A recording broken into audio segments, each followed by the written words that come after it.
Hi, everybody. Al Bernstein here with another edition of our Hot Topic show, where we get to talk about all the things that are interesting to boxing fans. And the hot topic for tonight is going to be a singular one, although multiple fights.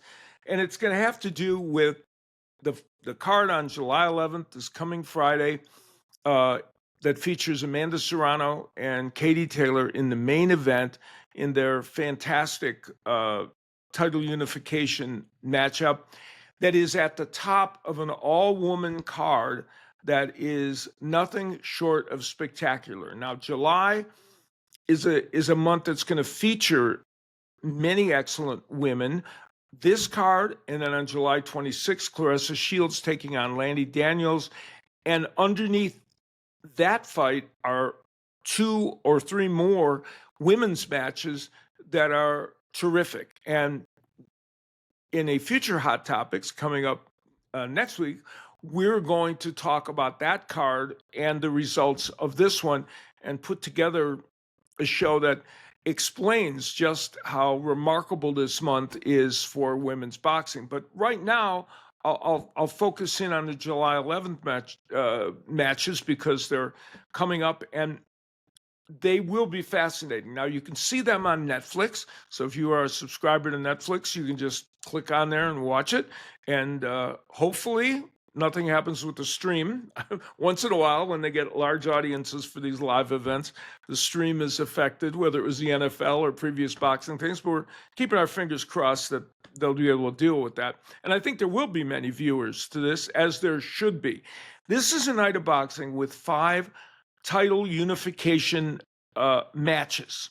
And 2 of those are for undisputed titles. It is really a remarkable evening on every level. Of course, at the center of it is the third fight between Katie Taylor and Amanda Serrano. Their first 2 fights ended in razor-thin, exciting decisions that both went to Katie Taylor.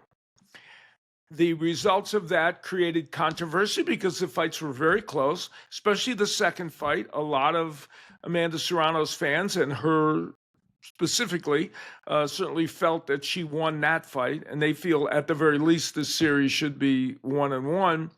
But nonetheless, what everyone acknowledges is that these 2 women are so evenly matched, and they create great, great moments in the ring. There was literally no reason to expect anything different than we saw in the first 2 fights. And why would we want anything different? It was wildly exciting. There were no knockdowns, although there was 2 points, one in the first fight and one in the second, where Amanda Serrano had Katie Taylor in some trouble.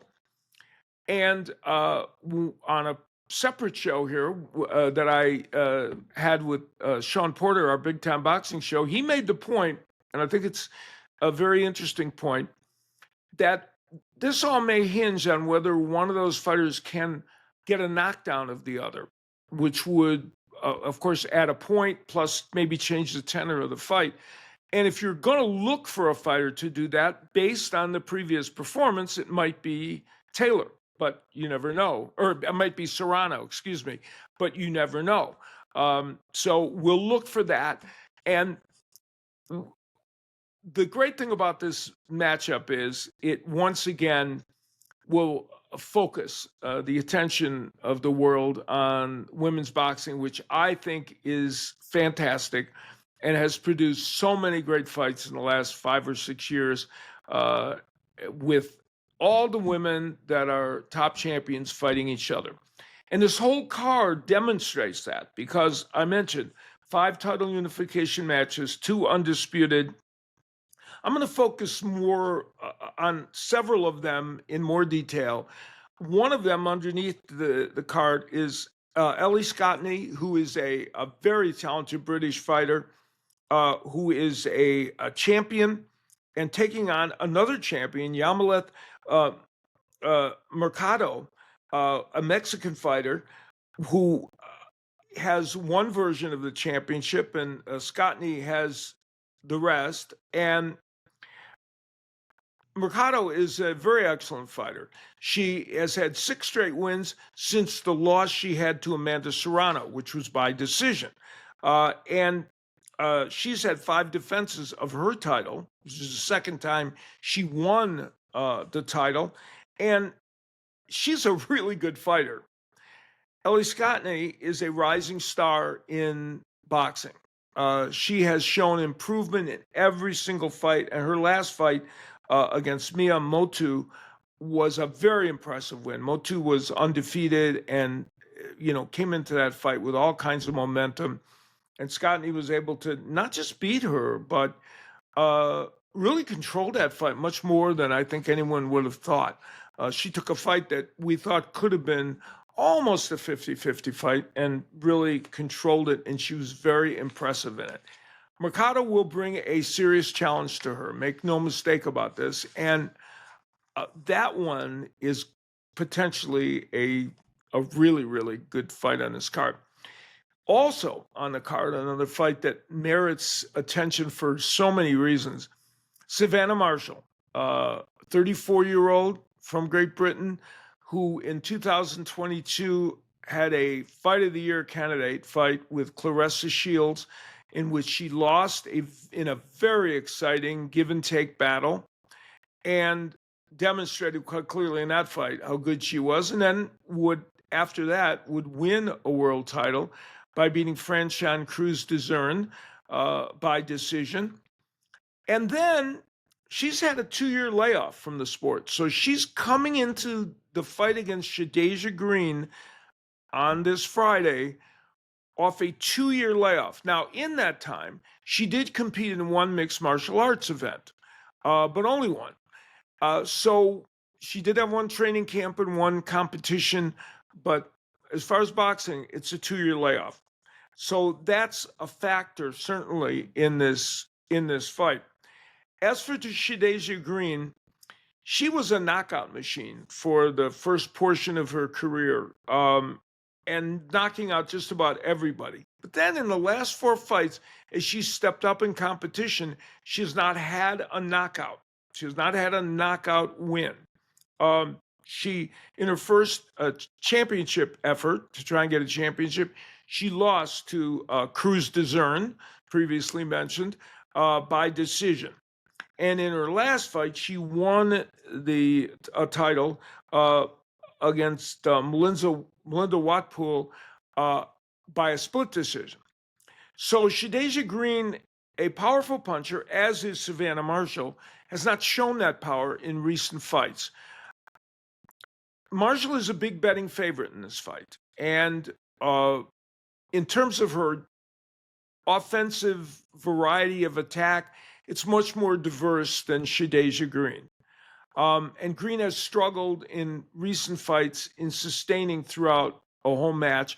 And she sometimes is looking for that one punch and will give rounds away and have lulls where, she's not doing enough in terms of volume and offense to win the rounds. But one of the major factors in this fight is that layoff for Savannah Marshall. Green has been much more active, fighting twice in 2024, and had 2 other fights the year before when, Marshall was off of the sport. So she's certainly been more active. She has power, one-punch power, if she can land it, but so does Marshall. So I think that's going to be a terrific matchup that is really going to be intriguing. And other things to watch for in this card, Alicia Baumgardner, who is a terrific champion, goes in against Jennifer Miranda, also a champion at 130 pounds. And that could be an interesting fight. It's a step up for Miranda in terms of, I don't know that she's fought someone with the power and the overall skills of Alicia Baumgardner, but she's a very good fighter. And I think that could end up being a fairly competitive matchup. We also get to see Chantel Cameron on this card in a non-title fight. And she, of course, is one of the very best women fighters on the planet. and she's now working her way back in, hoping for a major fight. She has her eyes on the winner of Taylor-Serrano. Of course, she had two fights with Katie Taylor. She won one, lost the second decision, again, very close, that maybe could have gone her way. But she's a supremely talented fighter. And then another one of the other championship matches, Chanika Johnson taking on Sharetta Metcalf.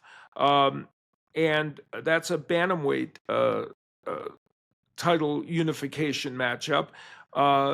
And that one, I think, should be a really good one. That should be very entertaining. So what this card has is depth and many potential great matchups. And when you have a card that's anchored by a fight that, barring a cut or some other strange development, you just know it's going to be good. You're playing with house money because you're pretty confident that that fight is going to be great. And when you look down this list, even if a few of them don't end up being as competitive or as interesting as we think they might be, you know you're getting in that main event something very special. And the chances that a couple of those fights on the undercard won't produce something interesting and dramatic are pretty short. So we're likely to see an evening filled with good boxing. And as I mentioned, it's going to be seen on Netflix, and it will be the first salvo of 2 nights of women's boxing that are going to be special.